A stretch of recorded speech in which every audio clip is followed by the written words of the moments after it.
Amasezerano y'ibihugu bya Buraya n'ibihugu ACP yabereye i Cotonou arategekanya ibiganiro hagati y'igihugu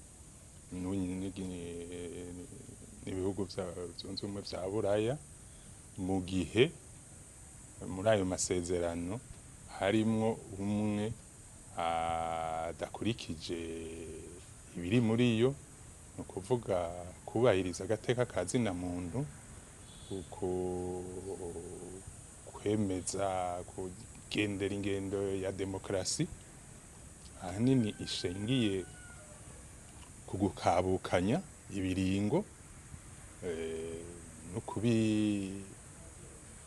kutabibandanya mu gihe ikiringo cyawe cyaheze. Ivyo biganiro biba vyategekanijwe mu gihugu kitabahirije ayo masezerano nibisanzwe.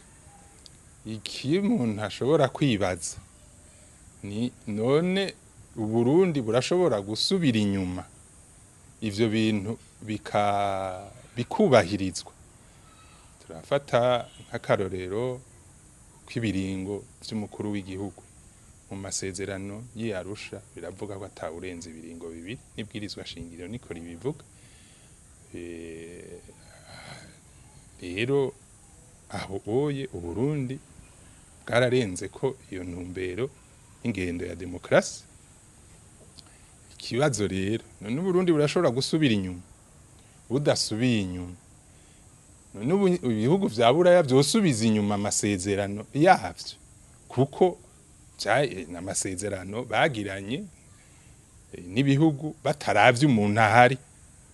Amasezerano aterezwa gukurikizwa ubu no muri kazoza.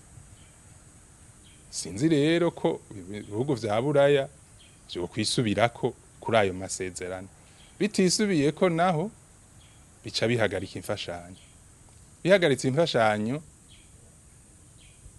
ni ijuru n'isi vyoba bifatanye mu Burundi, kuko ayo masezerano aza kugabanya ubukene.